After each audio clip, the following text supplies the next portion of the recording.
Hey guys, welcome to the Bad Batch Season 2 Episode 11 breakdown. I really enjoyed this one. This was a fantastic episode. I'm still buzzing off of the Mandalorian Season 3 Episode 1 watch party that we just did, and then we watched the Bad Batch Season 2 Episode 11. And I gotta say, it was a lot of fun watching them both back to back like that with the community. So here we go with the breakdown. Like I said, I love this episode. The animation looks like it had a much higher budget in this one, as we see that massive ship move through space in smoke and debris.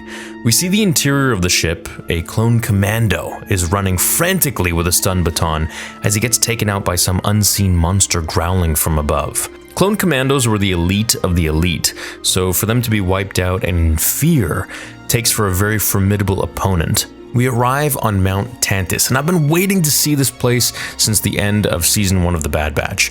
Now, Mount Tantiss in Legends was used as a secret laboratory and sort of a safe house by the Galactic Empire during and after the events of the original trilogy.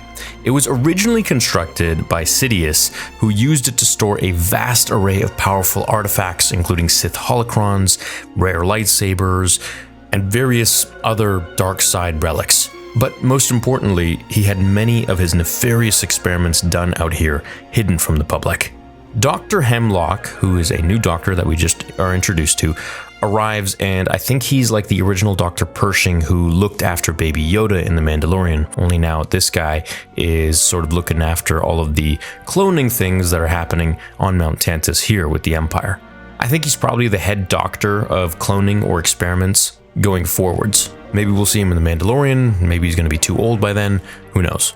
Maybe he clones himself. He speaks to imprisoned Mistress Se, who is Nala Se, who we saw in Season 1. She looked after Omega on Kamino. And Nala Se is the chief scientist on Kamino, so she has a lot of value that can be added to the cloning facility here for the Empire. The only problem is she is imprisoned because she won't work with them.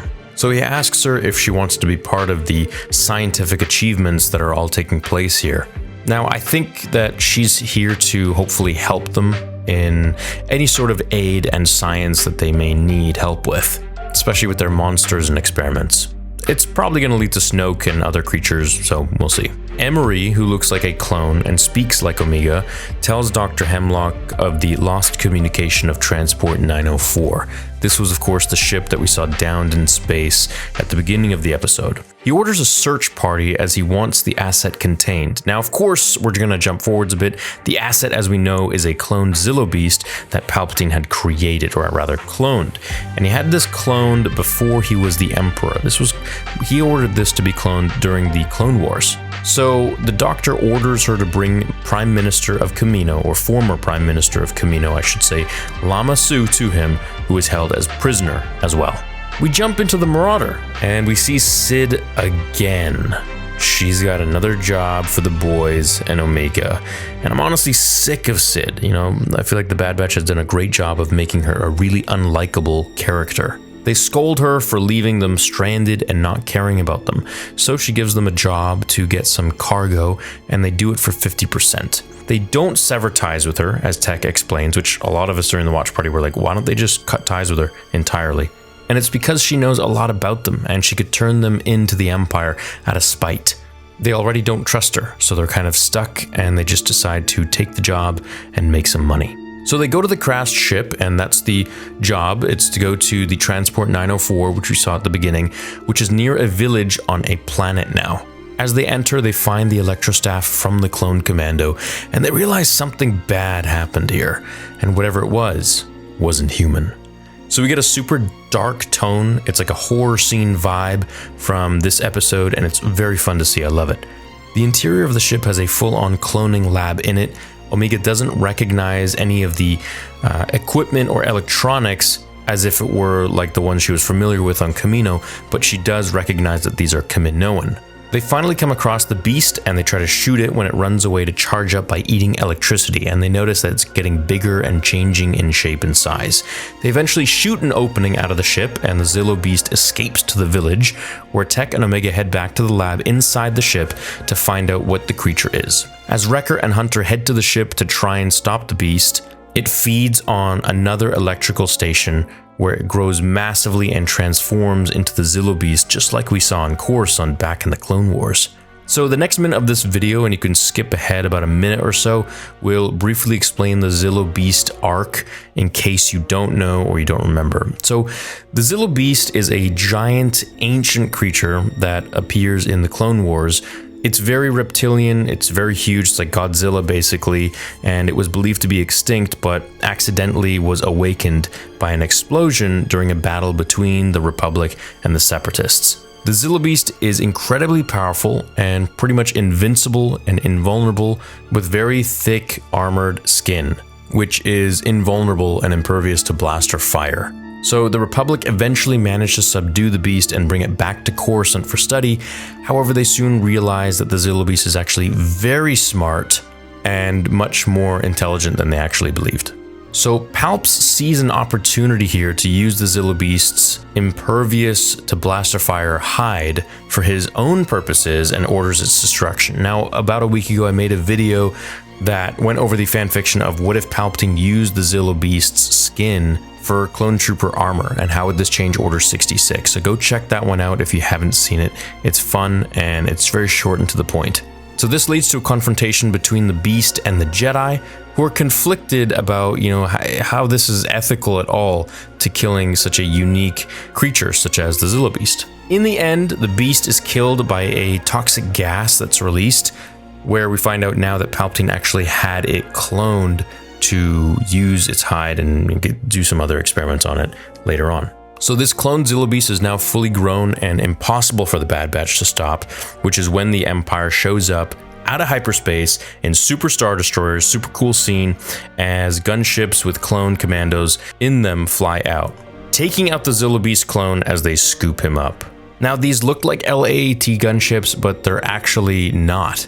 The Empire arrests all the citizens of the village as no one can know what the Empire is doing with their evil cloning projects.